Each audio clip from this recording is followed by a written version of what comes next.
지금부터 박지원 비상대책위원장님의 개회선언으로 제16차 국민의당 비상대책위원회 회의를 시작하도록 하겠습니다.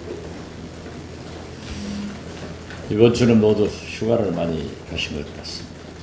지금부터 국민의당 제16차 비대회의를 시작하겠습니다. 박지원 위원장님의 모두 발언 해주시겠습니다. 우리 국민은, 특히 서민은 금년의 폭염보다 전기요금 폭탄을 걱정했습니다. 그래서 우리 국민의당은 사실상 맨 먼저 가정용 전기료 누진제 4단계 축소를 정부에 촉구했고, 어려운 당내 재정 여건이지만 현수막을 전국에 걸어서 국민과 함께 가정용 전기료 누진제 4단계 축소로의 촉진을 요구했습니다. 어제 이정현 대표와 신임 새누리당 지도부가 청와대에서 박근혜 대통령과 오찬 회동을 했습니다. 물론 회동 전에 저는 공개적으로 이정현 대표가 꼭 대통령께 말씀을 해달라고 5가지 사항을 요구했고, 어제 오후 4시에 별도 면담을 통해서 30-40분 둘이서 얘기를 해보았습니다. 결과적으로 이정현 대표의 건의를 받아들인 박근혜 대통령은 요지부동하던 산자부 장관을 움직여서 인하안을 내놓았습니다. 그러나 이 찔끔한 이것은 애들의 껌값도 못합니다. 다시 말씀드려서 서민을 전혀 이해하지 못하는 대통령이다, 정부다, 이러한 결론으로 우리는 생각하지 않을 수 없습니다. 따라서 저희 당에서 요구한 누진제 6단계를 최소한 4단계로 축소해서 가정용 전기요금을 대폭적으로 인하해야 된다 하는 것을 대통령께 요구하고, 이정현 대표도 그러한 요구를 해줄 것을 바랍니다.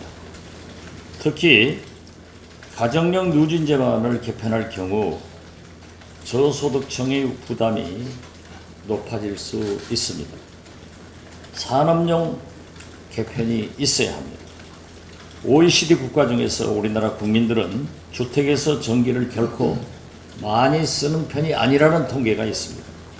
또 우리나라의 산업용 전력 소비가 높은 것으로 나타났기 때문에 다시 한번 전기료 인상에 대해서 요지부동하던 산자부가 대통령님 말씀 한마디에 호들갑을 떨 것이 아니라 실제로 국민이, 서민이 느낄 수 있는 그러한 방안으로 다시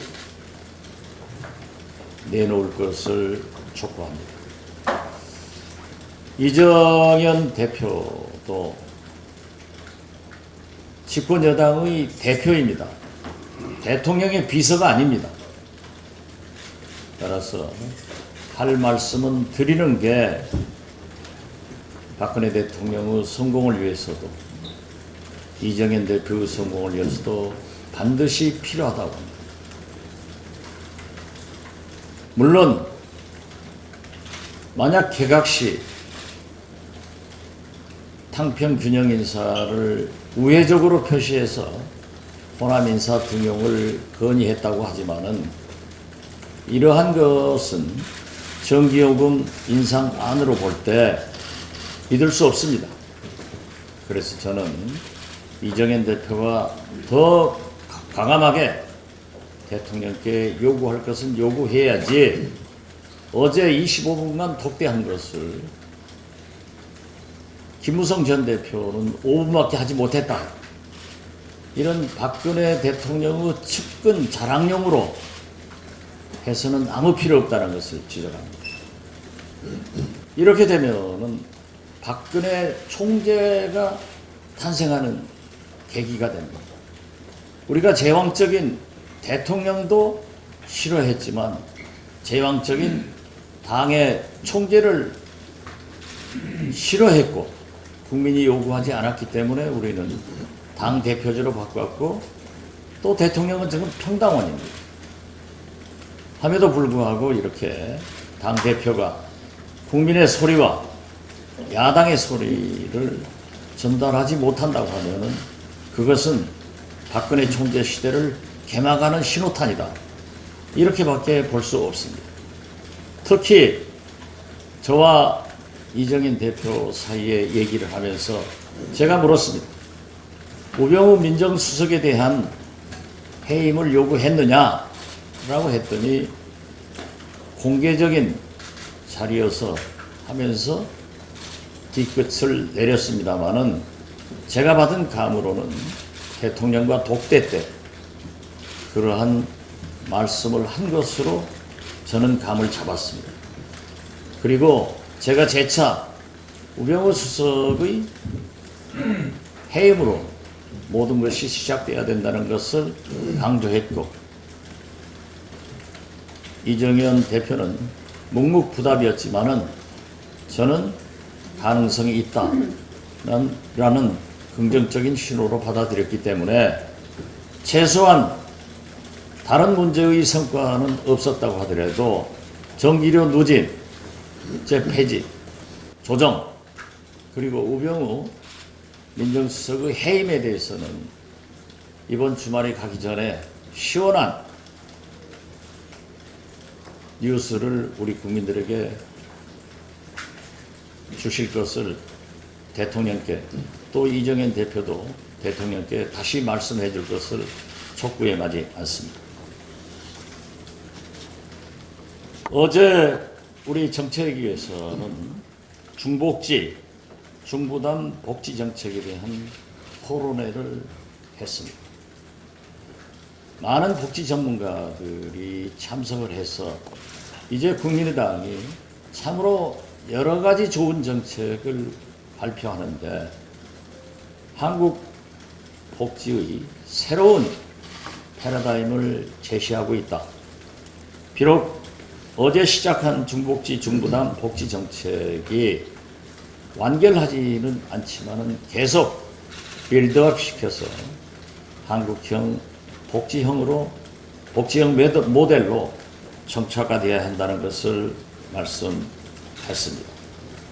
우리나라 복지 정책은 잘 아시다시피 김대중 대통령께서 기초생활 보장제와 4대 보험 완성으로 시작되었습니다. 보편적 복지에서 재정 부담을 고려하고 과도한 복지 증대를 조정하는 중복지 중부담 새로운 한국형 복지 패러다임으로 우리 당은 완결해 나갈 것으로 노력한다는 것을 다시 한번 말씀드립니다. 8.15 광복절을 앞두고 우리 비대위에서는 대북정책 사드 정국에 대한 성명을 비대위원 명으로 발표하기로 했습니다.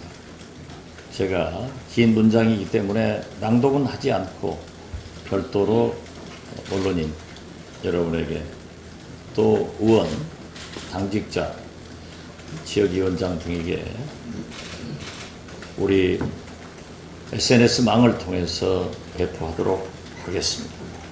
특히 덕혜옹주 관람에 이어 어제 우리 당 원내대표단과 여성 의원들이 경기도 광주 나눔의 집을 방문했을 때 네 분의 할머님들의 고독한 생활을 보고 후손으로서 한없는 자괴감을 느꼈습니다. 이 할머니들은 육성을 통해서 우리 정부가 일본 정부와 합의한 12.28 합의를 전면 무효화를 요구하고 당사자를 무시한 채 아무런 의견을 듣지 않은 채 우리 정부가 일방적으로 합의한 것은 무효라는 말씀을 그 연세 드신 할머니의 입을 통해서 우리는 육성으로 들을 수 있었습니다. 그리고 특히 화해 치유재단에 대한 많은 불만을 토로하시면서 어떠한 경우에도 국민의당이 이러한 것을 무효화시키고 화해 치유재단의 해체를 해야 한다는 것을 강조하셨고, 박근혜 대통령에 대해서도 굉장히 섭섭한 말씀을 하셨습니다. 우리는 광복 71주년을 앞두고 다시 한번 이러한 문제를 생각하는 국민의당이 되겠다는 것을 말씀드리면서 저희 발언을 마치겠습니다. 네, 이어서 조백수 위원님 말씀해 주시겠습니다.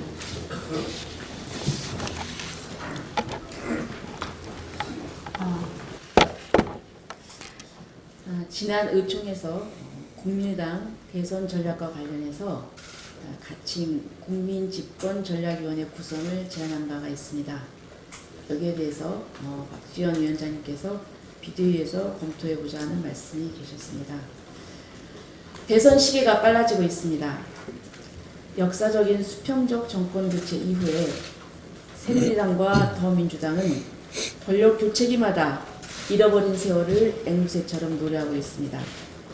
하지만 정작 잃어버린 것은 국민들의 소중한 삶이자 남은 것은 헬조선이라는 탄식뿐입니다.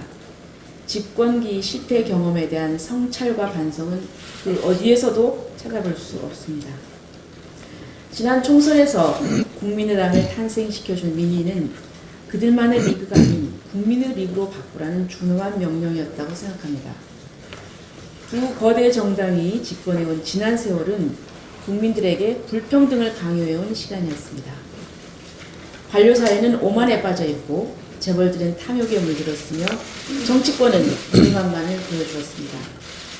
국민 성공 시대는 국민 좌절 시대로 끝났으며 국민 행복 시대는 국민 절망 시대가 되었습니다. 정치인들은 정치 기득권 유지를 위해서 배신의 정치를 말하지만 국민들은 신뢰할 수 없는 정치 대신에 분노하고 있습니다. 새누리당은 정권 재창출, 더민주당은 정권 교체를 앞다투어 호언하고 있습니다. 국민의당은 정권 재창출도 정권 교체도 아닌 국민에 의한 국민 집권 시대이기를 열어야 합니다. 다가오는 대선은 주권자인 국민들이 선거일 단 하루만 주인이 되는 낡은 질서를 넘어야 합니다. 대한민국 헌법 제1조의 가치를 확인하고 국민이 집권하는 대선이 되어야 합니다.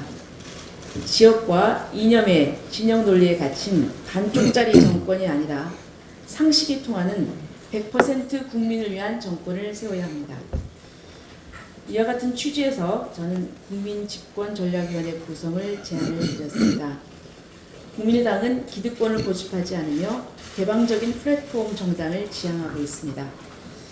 우리 당에는 안철수, 천정배, 정동영, 박지원 위원장님과 같은 훌륭한 분들이 계십니다. 또 당 밖에는 영입을 위해서 노력 중인 손학규, 정운찬 전 총리 등과 같은 훌륭한 분들도 계시고 함께 할 수 있습니다.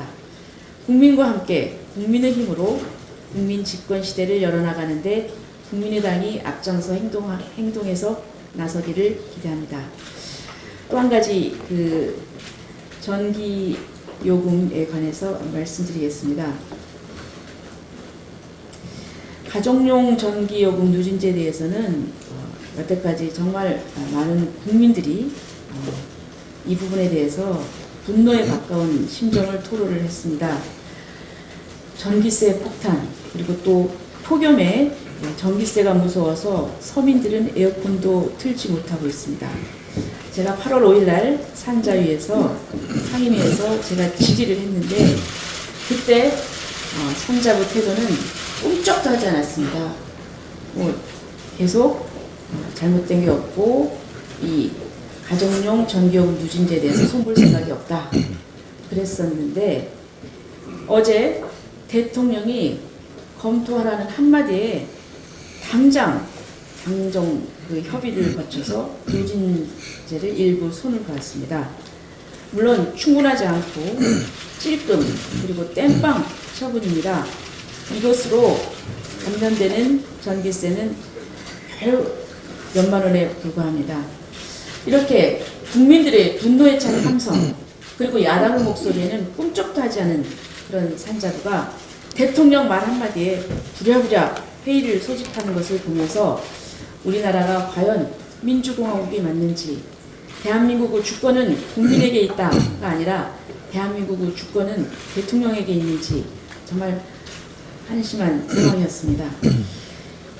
시원한 여름을 나겠다는 것은 새누리당의 2012년도의 대선, 2014년도의 지방선거, 2016년도 총선의 공약이었습니다. 그때 이 전기요금 누진제를 개편하겠다고 분명히 공약을 했지만 그러나 이것 역시 지켜지지 않고 있습니다. 이제는 냉방도 복지입니다. 에어컨은 필수입니다. 아이들을 키우면서 어른들은 참을 수 있지만 그 애들을 위해서 에어컨이라도 좀 마음 편하게 쓸 수 있는 그런 날이 와야 되겠습니다.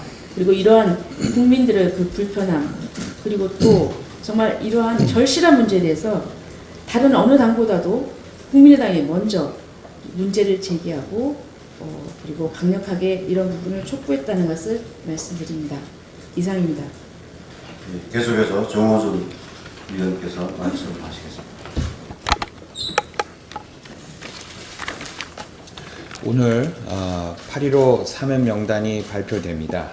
온 국민들은 누가 사면될 것인가에 관심이 집중되고 있으며 이번에도 마찬가지로 김승현 하나그룹 회장, 최재원 SK 수석 부회장, 이재현 CJ그룹 회장 등이 거론되고 있습니다. 정부는 사면의 의의를 국민의 화합과 통합 그리고 경제 위기의 극복을 위한 조치라고 말하고 있습니다. 다시 한번 처벌 당시로 돌아가 보겠습니다. 이재현 CJ 회장은 현재 몸이 좋지 않다고 합니다. 몸이 좋지 않은 그는 조세포탈 및 횡령 등의 혐의로 기소가 됐으며 지난해 12월 징역 2년 6월에 벌금 252억 원을 선고받았습니다. 그런데 2013년 구속 수감 이후에 2달도 채우지 않은 채 구속 집행정지를 받아 현재까지 이르고 있습니다. 김승현 하나그룹 회장은 지난번 폭행죄 사면 이후 배임 횡령죄로 징역 3년에 집행유예 5년을 선고받았습니다. 이번에 사면을 받으면 세 번째 사면을 받는 초유의 기록을 세우게 되었습니다. 최재현 SK 수석 부회장은 지난 2013년 회사 돈 수백억 원을 횡령한 혐의로 징역 4년을 선고받았습니다. 당시 재판부는 피고인들이 허황되고 탐욕스러운 욕망을 충족하기 위해 SK그룹 계열사 자금을 동원했다고 지적했습니다. 이외에도 많은 비리 기업인들이 함호평에 오르고 내리고 있습니다. 그런데 재벌 회장님들은 사면만 받으면 얼굴색을 싹 바꿉니다. 숱한 재벌 총수들의 사면에도 청년층의 일자리는 늘지 않았고 경제가 좋아지기는커녕 온갖 사생활 문제로 무리를 일으키고 있습니다. 이번 사면에 대해 정부가 음주운전의 경우 재범의 소지가 높고 사면을 통한 도덕적 해이를 가져올 수 있다면서 사면을 허락하지 않았습니다. 어차피 다음 특별 사면에서 풀려날 텐데 라는 그릇된 생각을 갖게 될 것이라는 이유입니다. 재범의 소지가 높고 도덕적 해이가 우려되는 범법자들은 음주운전뿐만 아니라 재벌 총수들도 포함됩니다. 뭔가 이유를 가져다 써야 할 것을 잘못 정한 것은 아닌가 생각이 듭니다. 사기, 배임, 횡령, 조세포탈, 상습도박을 일삼아 무리를 일으키는 재벌 총수들은 잊혀질만 하면 뉴스에 다시 등장합니다. 총수들의 사면보다는 금융위기 등으로 기업을 운영하다가 신용불량자가 되었거나 연대보증 등으로 인해 고통을 겪는 이들에게 신용불량 사면이나 신용등급 사면을 단행한다면 더 큰 경제효과를 기대할 수 있을 거라고 생각합니다. 네, 이상입니다. 예, 이어서 조성은 의원께서 말하시겠습니다.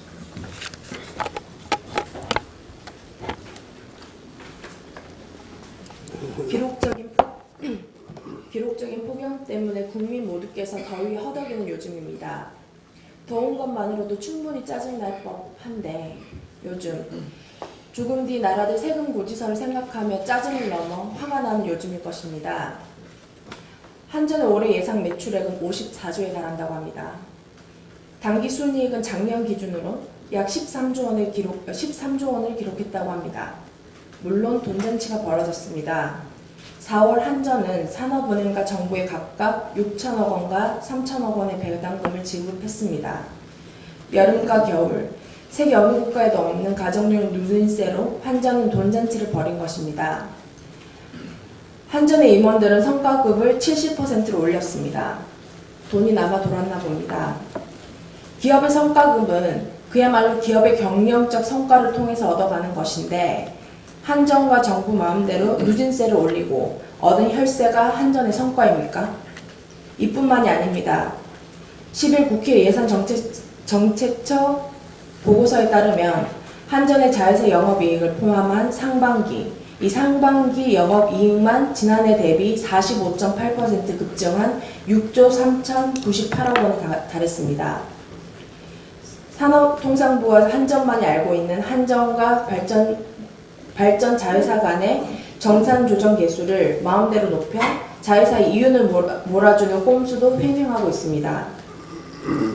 새누리당과 정부는 급하게 50kW씩 구간 조정을 한 것만으로 대단한 세금 완화를 한 것처럼 눈속임을 하고 있습니다. 혈세로 당기 순이익만 13조 원인데 4천억 원의 비용만 부담한다고 해서 왜곡된 것이 바로 잡히는 것은 아닙니다. 누진세는 세금입니다. 한전이 독점하는 우리나라 상황에서 전기세는 한전과 삼통부 마음대로 할 수 있는 것이 아닙니다. 조세법률주의에 따라서 전기세 과세의 법적 근거를 국회에서 빨리 마련하고 왜곡된 누진세 부과체계를 4단계로 축소 정비해야 합니다. 덧붙여 독점적인 공공재로 세금에 준하는 국민 비용을 갖다가 운영하는 공기업의 이익은 국민에게 돌려주어야 합니다. 즉 혈세로 임원들만 돈잔치하는 공기업이 없도록 그 영업이익 중 극히 일부만 배당금으로 정부에 배당할 것이 아닙니다. 13조 당기 순이익 중 3천억 원, 약 2.3%입니다. 기본적인 운영 비용 외에 상당수를 국고에 돌려놓아야 합니다.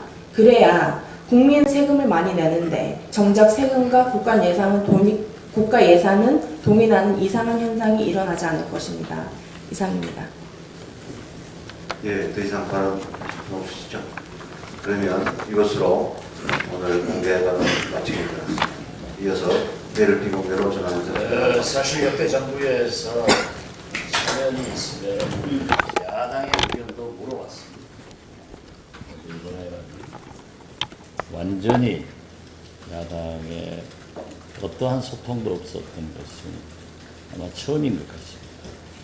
물론 대통령의 고유 권한이니까 정부에서 할 수 있지만은 이렇게 야당과 소통하지 않는 사면도 역사상 처음일 것이다 하는 것을 지적합니다.